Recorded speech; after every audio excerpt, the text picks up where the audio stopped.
والصلاة والسلام على أشرف الأنبياء والمرسلين وعلى آله وأصحابه أجمعين. أما بعد، فقد قال الله تعالى في القرآن العظيم وفي الفرقان المجيد بعد أعوذ بالله من الشيطان الرجيم بفضل بسم الله الرحمن الرحيم إن الحسنات يذهبن السيئات ذلك ذكرى للذاكرين صدق الله العظيم. புகழனைத்தும் நம்மை படைத்து பரிபாலிக்கின்ற ஏக வல்லோனாகிய அல்லாஹ்வுக்கே உரித்தாகட்டுமாக. அவனுடைய சாந்தியும் சமாதானமும் எம்பெருமானார் ரசூலே கரீம் முஹம்மது நபி ஸல்லல்லாஹு அலைஹி வஸல்லம் அவர்களின் மீதும் அவர்களின் அடிச்சுவற்றை அப்படியே பின்பற்றிய சத்திய சஹாபாக்களின் மீதும் தாபிஈன்களின் மீதும் சுஹதாக்களின் மீதும் சாலிஹீன்களின் மீதும் குறிப்பாக இந்த மஜ்லிஸில் அமர்ந்திருக்கின்ற இன்னும் அமரவிருக்கின்ற நம் அனைவரின் மீதும் குறைவின்றி நிறைவோடு என்றென்றும் நின்று நிலவட்டுமாக. ஆமீன். அல்ஹம்துலில்லாஹ்.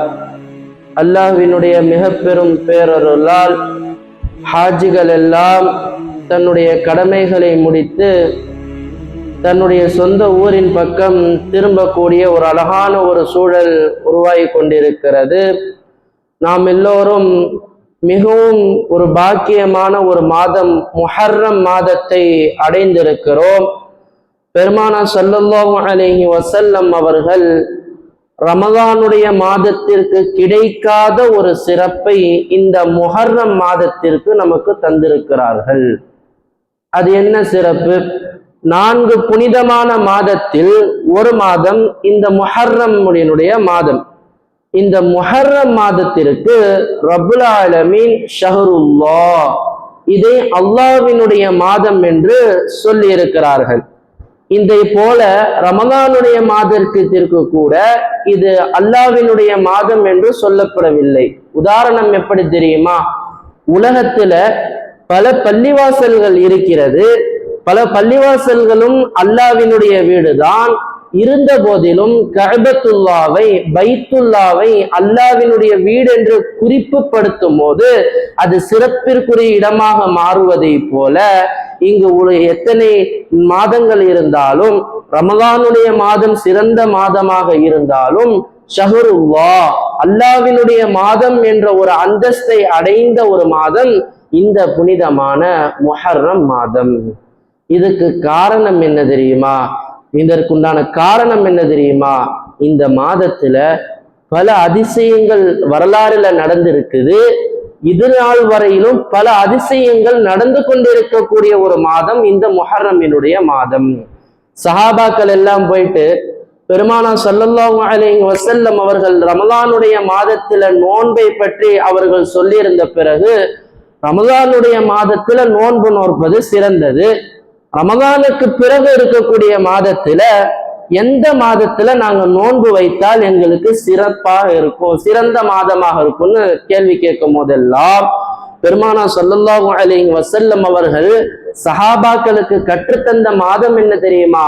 ரமலானுக்கு பிறகு நோன்பு வைப்பதற்கு உண்டான ஒரு சிறப்பான மாதம் இந்த முஹர்ரம் மாதம் என்பதாக பெருமானார் ஸல்லல்லாஹு அலைஹி வஸல்லம் அவர்கள் இந்த முஹர்ரம் மாதத்தை குறித்து நமக்கு அழகாக வலியுறுத்தி காட்டியிருக்கிறார்கள். அது மட்டுமல்ல, முதல் விஷயமாக இந்த மாதத்துல இதுவரை நாள் வரைக்கும் நடக்கக்கூடிய அதிசயம்னு சொன்னோம் பார்த்தீங்களா? என்னன்னு சொன்னா, ஹாஜிகள் எல்லாம் ஹஜ்ஜுடைய முடித்துட்டு இந்த முஹர்ரம் மாதத்தினுடைய இந்த துவக்கத்துலதான் எல்லாரும் வீட்டுக்கு திரும்பி வந்துட்டு இருப்பாங்க. இப்ப இந்த ஹாஜிகள் ஹஜ்ஜு முடிச்சுட்டு வராங்கல்ல, இவர்களுடைய சிறப்பு என்ன தெரியுமா? ஹஜ்ரத் உமர் ரலியல்லாஹு அன்ஹு அவர்கள் சொன்னார்கள், இந்த ஹஜ்ஜுகளை முடித்து வரக்கூடிய ஹாஜிகள் அவர்கள் செய்யக்கூடிய துஆவினுடைய தாக்கத்து இருக்குது பார்த்தீங்களா, இந்த சக்தி இருக்குது பார்த்தீங்களா, இது முஹர்ரம் மாதத்திலும் சஃபர் மாதத்திலும் ரபியுல் அவ்வலினுடைய பிறை 10 வரைக்கும் இவர்களினுடைய துஆக்களினுடைய தாக்கம் இருக்கும். எனவே ஹாஜிகளை நீங்கள் சந்தித்தால் என்ன சொல்லணும்? எனக்காக வேண்டி துஆ செய்யுங்க, எங்களுடைய குடும்பத்துக்காக துஆ செய்யுங்க அப்படின்னு சொல்லி ஹாஜிகள் இடத்துல என்ன செய்யணும்? துவா செய்ய சொல்லணும். இது ஒரு வழிமுறை. அதே போல ஹாஜிகளை சந்திக்கும் போது நம்ம என்னென்னலாம் செய்யணும்? முதலாவதாக ஹஜ்ரத் ஆதம் அலைஹிஸ்ஸலாத்து வஸ்ஸலாம் அவர்கள் ஹஜ்ஜு செஞ்சுட்டு திரும்பி வராங்க. ஹஜ்ஜு செஞ்சுட்டு வரும்போது மலக்குமார்கள் ஆதம் அலைஹிஸ்ஸலாத்து வஸ்ஸலாம் அவர்களை சந்தித்து முசாஃபஹா செய்து அப்ப அவங்க சொல்றாங்க, உங்களுடைய ஹஜ்ஜு மப்ரூர் ஆகட்டும், உங்களுடைய ஹஜ்ஜு மப்ரூர் ஆகட்டும், அது கபூல் ஆகட்டும் அல்லாஹ்ன்னு சொல்லி துவா செய்றாங்க. அப்ப இதை பெருமானார் ஸல்லல்லாஹு அலைஹி வஸல்லம் அவர்கள் நமக்கு காட்டி தருகின்ற வழி என்ன தெரியுமா? நீங்க ஒரு ஹஜ்ஜு முடித்து வரக்கூடிய அந்த ஹாஜியை சந்தித்த உடனே நம்ம முதல்ல என்ன சொல்லணும்? அவங்களிடத்துல உங்களுடைய ஹஜ்ஜை அல்லாஹ் கபூல் செய்வானாகன்னு அவங்களுக்காக நம்ம துவா செய்யணும். ரெண்டாவது என்ன அவங்களிடத்துல சொல்லணும்னு சொன்னா, அந்த ஹாஜிகளிடத்துல எனக்காக வேண்டி நீங்க துவா செய்யுங்க, எங்களுடைய குடும்பத்தர்களுக்காக நீங்க துவா செய்யுங்க, இந்த மஹல்லாவுக்காக வேண்டி துவா செய்யுங்க. பெருமானார் ஸல்லல்லாஹு அலைஹி வஸல்லம் அவங்க சொல்லி இருக்கிறாங்க, ஒரு ஹாஜ் அவங்க கேட்கக்கூடிய துவா அவங்களுடைய மொஹல்லாவில் 400 குடும்பத்தார்களை பிரதிபலிக்கும் என்று சொல்லி இருக்கிறாங்க. அப்ப அந்த குடும்பத்தார்களுக்காக வேண்டியும் அவங்களுடைய சமுதாய மக்களுக்காக வேண்டியும் துவா செய்ய கோரி நம்ம என்ன செய்யணும்? ஹாஜிமார்களிடத்துல துவா செய்யணும். இதெல்லாம் மார்க்கம் நமக்கு அழகாக கற்றுத்தரக்கூடிய வழிமுறைகளாக இருக்குது. அடுத்தது, இந்த ஹாஜிகள் எந்த அந்தஸ்துல வராங்க தெரியுமா? இந்த ஹாஜிகளுடைய நடைமுறை எப்படி இருக்கணும் தெரியுமா? ஹஜருல் அஸ்வது கல் இருக்குது பார்த்தீங்களா, இது அல்லாஹ் தன்னுடைய இதுல ஹதீஸின் மூலமாக என்ன சொல்றான்னா, கஅபத்துல்லாவில் இருக்கக்கூடிய ஹஜ்ரத்துல் அஸ்வது கல் அல்லாஹ்வினுடைய வலது கையை போல. அங்க பல லட்சம் முஸ்லிம்கள் அந்த கல்லை தொடுவாங்க. அதுல பல நபர்களால தொட முடியாது. அப்ப தொட முடியாத நபர்கள் அதை பார்த்து கையசைத்து துஆ செஞ்சுட்டு வருவாங்க. அப்ப இவர்கள் என்ன செய்யறாங்கன்னு சொன்னா, பெருமானார் ஸல்லல்லாஹு அலைஹி வஸல்லம் அவர்கள் சொன்னார்கள், அல்லாஹ் நம்ம இடத்துல ஒரு ஒப்புதலை வாங்கியிருக்கான். ஆதம் அலைஹிஸ்ஸலாத்து வஸ்ஸலாம் அவர்களுடைய முதுகுத்தண்டிலேருந்து உலகத்தார் மக்கள் அனைவர்களும் படைக்கப்பட்ட போது அல்லாஹ் தஆலா எல்லாரிடத்திலையும் ஒரு ஒப்பந்தத்தை செஞ்சான். நீங்க எல்லாம் ஈமான ஏத்துக்கிறீங்களா, என்னை ஏத்துக்கிறீங்களா, இதை நீங்க உண்மைப்படுத்துகிறீர்களான்னு அல்லாஹ் கேட்ட ஒப்புதல்களுக்கெல்லாம் நம்ம எல்லாம் என்ன செய்யறோம்? ஆலமுல் அர்வாஹ்ல அல்லாஹ்விற்கு ஆம் நாங்க எல்லாத்தையும் ஏத்துக்கிறோம் நம்ம சொல்லிட்டோம். இந்த ஹாஜிமார்கள் என்ன செய்யறாங்கன்னு சொன்னா, இந்த இடத்துல ஹஜ்ருல் அஸ்வதுடைய கல்ல போய் அவங்க தொட்டுட்டு வராங்க பாத்தீங்களா, அந்த ஒப்பந்தத்தை திரும்பவும் போய் அவங்க ஞாபகப்படுத்திட்டு வராங்க. நாங்க ஒப்பந்தம் செஞ்சுட்டோம், நாங்க உண்மையிலேயே ஈமானை ஏத்துக்கிட்டோம், உன்னைதான் வணங்குகிறோம், நாங்கள் பாவம் செய்ய மாட்டோம்னு என்ன செய்யறாங்க? அந்த ஒப்பந்தத்தை ரெஃப்ரெஷ் பண்ணிட்டு வராங்க. ஸோ ஹாஜிகளினுடைய வாழ்க்கை எப்படி இருக்கணும்னு சொன்னா, ஹஜ்ஜை முடித்து வந்த பிறகு ஹஜ்ஜுக்கு முன்னால் அவர்கள் ஏதோ ஒரு பழக்கத்திலையும் பாவத்திலையும் ஈடுபடக்கூடியவர்களாக இருந்திருந்தால் ஹஜ்ஜுக்கு பிறகு அந்த பழக்கத்தை மாத்திரும், அந்த பாவத்தை அறவே விட்டுடணும். இதுதான் அவங்க செய்த அந்த ஒப்பந்தம் கபூலாக்கப்பட்டதற்கு ஒரு உதாரணம். புரியுதுங்களா? இதெல்லாம் ஹாஜிமார்கள் இந்த மாதத்துல நடக்கக்கூடிய மிக அற்புதமான மிகப்பெரிய ஒரு புனிதமான ஒரு விஷயமாகும். அடுத்தபடியாக இந்த மாதம் முஹர்ரம் என்னும் இந்த மாதத்துல அல்லாஹ் தஆலா ஏன் இந்த மாதத்தை புனிதப்படுத்தினா? இந்த மாதத்தை சும்மா ஒன்றும் அல்லாஹ் ஷஹருல்லா அப்படின்னு சொல்லல. இந்த மாதத்துலதான் ஹஜ்ரத் ஆதம் அலைஹிஸ்ஸலாத்து வஸ்ஸலாம் அவர்கள் சுமார் 300 ஆண்டுகள் அல்லாஹ்விடத்துல தௌபா செஞ்சாங்க. சொர்க்கத்துல அவங்க செஞ்ச பாவத்துக்காக, அந்த கனியை உண்ட அந்த பாவத்துக்காக அல்லாஹ்வினுடைய அந்த தண்டனை அவங்களுக்கு வந்துருச்சு பாத்தீங்களா. 300 ஆண்டுகள் அவர்கள் என்ன செஞ்சாங்க? தௌபா செஞ்சாங்க. ஹதீசுகளில் வருது, இந்த மாதத்தில் ஆஷுராவினுடைய தினத்தில்தான் ஹஜ்ரத் ஆதம் அலைஹிஸ்ஸலாத்து வஸ்ஸலாம் அவர்களுடைய தௌபா கபூல் செய்யப்பட்டது என்பதாக பெருமானார் ஸல்லல்லாஹு அலைஹி வஸல்லம் அவர்கள் நமக்கு சொல்லி காட்டுகிறார்கள். என்றால் இந்த மாதம் பாவங்கள் மன்னிக்கப்படுகின்ற ஒரு மாதம், அதை நம்ம நினைவில் வச்சுக்கணும். அதே போல ஹஜ்ரத் யூனுஸ் அலைஹிஸ்ஸலாத்து வஸ்ஸலாம் அவர்களுடைய கூட்டத்தார்கள் என்ன செய்யறாங்க? பாவம் செய்யறாங்க. அதே போல ஈமானை ஏற்றுக்கொள்ளல. யூனுஸ் அலைஹிஸ்ஸலாத்து வஸ்ஸலாம் அவங்க அமைதியா அந்த இடத்தை விட்டு நகரும் போது அந்த மக்களுக்கு என்ன செய்யுது? அல்லாஹ்வினுடைய வேதனை இறங்கும் போது இவங்க புரிஞ்சுக்கிறாங்க. ஏன்னா அல்லாஹ்வினுடைய வேதனை இறங்குறதுக்கு முன்னாடி ஒரு கருமேகத்தை அல்லாஹ் அனுப்பி வைக்கிறான், ஊரே இருண்டு போகுது. அப்ப மக்களுக்கெல்லாம் புரிஞ்சிருச்சு, ஆஹா அல்லாஹ்வின் யூனுஸ் அலைஹிஸ்ஸலாம் அவங்க சொன்னது உண்மைதான் போல, நம்ம ஈமானை இதுக்கு மேலேயும் ஏத்துக்கலன்னு சொன்னா, நம்ம பாவம் செஞ்சோன்னு சொன்னா அல்லாஹ் நம்மளுடைய ஊரை அழிச்சிருவான்னு சொல்லிட்டு அந்த மக்கள் என்ன செய்யறாங்க? தௌபா செய்யறாங்க. யூனுஸினுடைய இறைவனை நாங்க ஏத்துக்கிறோம் அப்படின்னு சொல்லி தௌபா செய்யறாங்க. அல்லாஹ் அந்த அந்த மக்களை மன்னித்தான் பார்த்தீங்களா? இதுவும் இந்த முஹர்ரம் மாதத்தினுடைய ஆஷுராவினுடைய தினத்துலதான் நிகழ்ந்தது என்று சொல்லப்படுகிறது. மூன்றாவதாக நபி நூஹ் அலைஹிஸ்ஸலாத்து வஸ்ஸலாம் அவர்கள் இருக்கிறாங்க பார்த்தீங்களா? அவர்களுடைய கூட்டத்தார்களை கப்பலில் காப்பாற்றி கொண்டு அவர்கள் ஜூத் மலையில் சென்றடைந்தது இந்த ஆஷுராவுடைய தினத்தில் தான் என்பதாக ஹதீஸ்களை வல்லுநர்கள் நமக்கு வழிகாட்டு தந்திருக்கிறார்கள். அது மட்டுமல்ல, ஹதரத் மூசா அலைஹிஸ்ஸலாத்து வஸ்ஸலாம் அவங்க இருக்காங்க பார்த்தீங்களா? அவங்களுக்கும் இந்த முஹர்ரம் மாதத்துக்கும் நிறைய சம்பந்தங்கள் இருக்கு, நிறைய விஷயங்கள் சம்பந்தம் இருக்கு. அல்லாஹு தஆலா இந்த ஆஷுராவுடைய தினத்தை குறித்து குர்ஆன்ல மௌஇதுக்கும் யௌமுஸ் ஸீனா அப்படின்னு சொல்றான். இதை ஒரு பெருநாள், திருவிழா நாள் என்பதாக அல்லாஹ் சொல்றான். யாருக்கு? மூசா அலைஹிஸ்ஸலாத்து வஸ்ஸலாம் அவர்களுக்கு. எப்படி தெரியுமா? ஃபிரௌன் என்ன செய்யறான்? மூசா அலைஹிஸ்ஸலாத்தோட ஒரு போட்டி போடுறான். மூசா அலைஹிஸ்ஸலாத்து வஸ்ஸலாம் அவர்கள் தன்னுடைய அஷாவை வச்சு உன்னை என்னால தோற்கடிக்க முடியும் அப்படின்னு சொல்லும் போது, அப்ப ஃபிரௌனும் அவனுடைய சூனியக்காரர்கள் எல்லாம் சொல்லிட்டு நம்ம எல்லாம் ஒரு டேட்டை ஃபிக்ஸ் பண்ணுவோம்.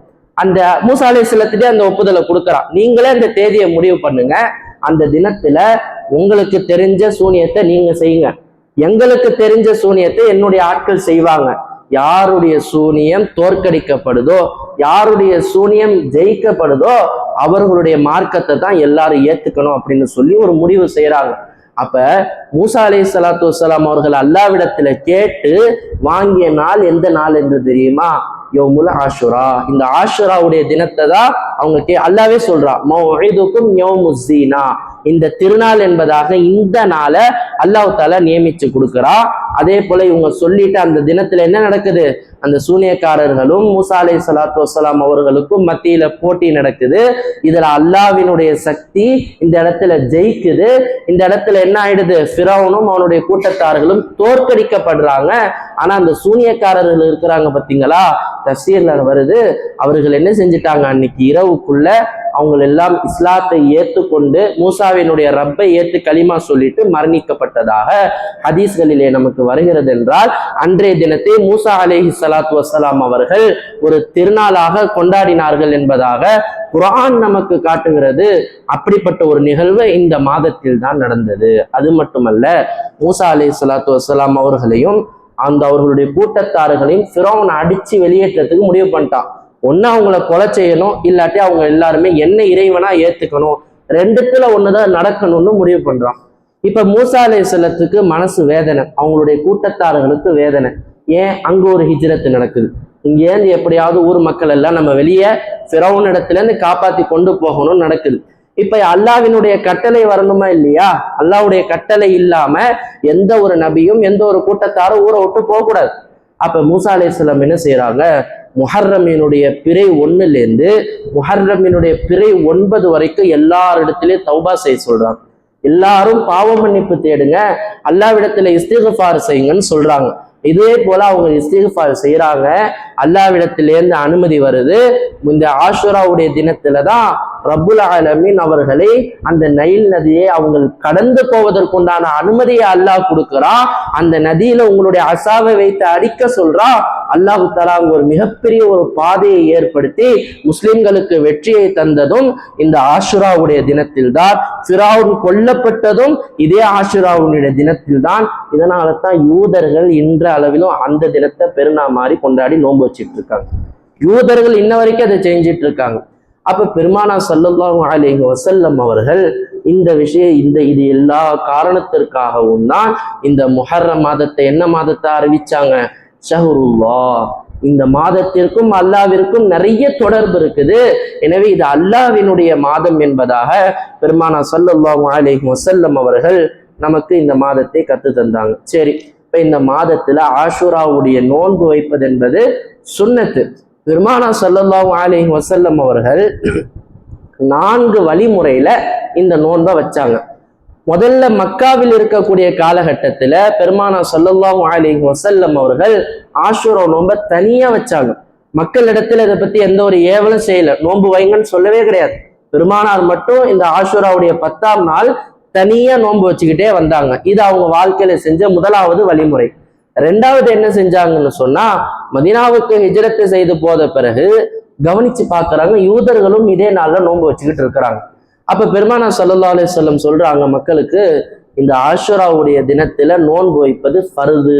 ஆஷுராவுடைய தினம் நோன்பு வைப்பது ஃபர்து. ஏன்னு சொன்னா அப்ப ரமலானுடைய நோன்பு கடமையாகல. அப்ப ரமலானுடைய நோன்பு கடமையாகாத காரணத்தினால இந்த ஆஷுராவுடைய தினத்துல நோன்பு வைக்கிறது கடமையாக்குனாங்க.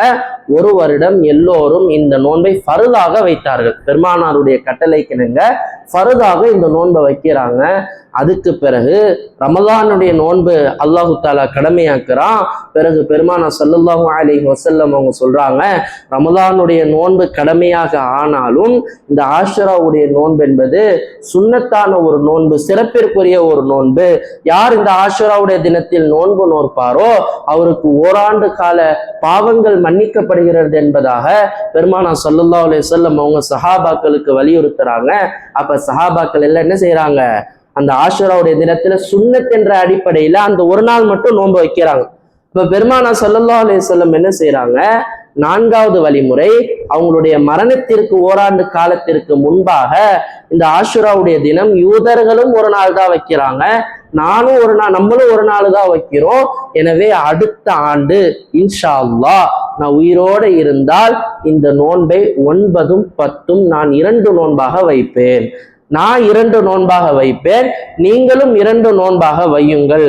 ஒன்று 9, 10 அல்லது 10, 11 2 தினங்களாக நோன்பை வைக்க சொல்லி பெருமானார் ஸல்லல்லாஹு அலைஹி வஸல்லம் அவர்கள் கட்டளையிட்டார்கள். அதன் பிரகாரம் தான் இன்றைய அளவிலும் நாம் எல்லாரும் என்ன செய்யறோம், ஆஷுராவுடைய தினம் இந்த 10வது நாள்ல நம்ம நோன்பு வைக்கிறோம், 2 நாட்களாக சேர்த்து. இது யூதர்களுக்கு மாறு செய்வதற்காக, ஏன்னா யூதர்களுடைய வழிபாடை நம்ம பின்பற்றக்கூடாது அல்லவா, அதற்காக பெருமானார் ஸல்லல்லாஹு அலைஹி வஸல்லம் அவர்கள் 9ஐயும் 10ஐயும் அவர்கள் வைப்பேன் என்று சொன்னார்கள். அதுதான் சிறந்தது. இல்ல 9, 10 வைக்கிறது சிறந்தது. தாராளமாக 10ம் 11ம் வைத்துக் கொள்ளலாம் என்று பெருமானார் ஸல்லல்லாஹு அலைஹி வஸல்லம் அவர்கள் நமக்கு வலியுறுத்தி இருக்கிறார்கள். அது மட்டுமல்ல, ரமலானிற்கு பிறகு நோன்பு வைப்பதற்கு ஒரு சிறந்த மாதம் என்றால் அது முஹர்ரம் மாதம் தான் என்று பெருமானார் ஸல்லல்லாஹு அலைஹி வஸல்லம் அவர்கள் நமக்கு வழிகாட்டி தந்திருக்கிறாங்கன்னு சொன்னா, இந்த ஆஷுராவுடைய நோன்பு வைப்பதற்கு நம்ம எவ்வளவு மும்முரம் காட்ட முடியுமோ நம்ம செய்யணும். குழந்தைகளை வைக்க சொல்லணும், குடும்ப பெண்களிடத்துல வைக்க சொல்லணும்.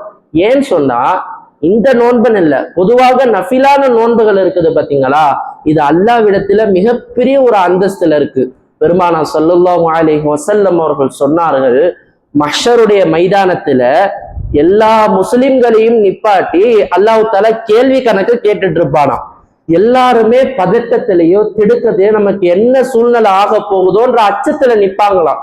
அந்த சமயத்துல ஒரு கூட்டத்தார்கள் அல்லாஹ்வுடைய அர்ஷுக்கு கீழே நின்று என்ன செய்வாங்களா, அதே மஹ்ஷர் மைதானத்துல விருந்து உண்ணுட்டு இருப்பாங்களாம், விருந்து சாப்பிட்டுட்டு இருப்பாங்களாம்.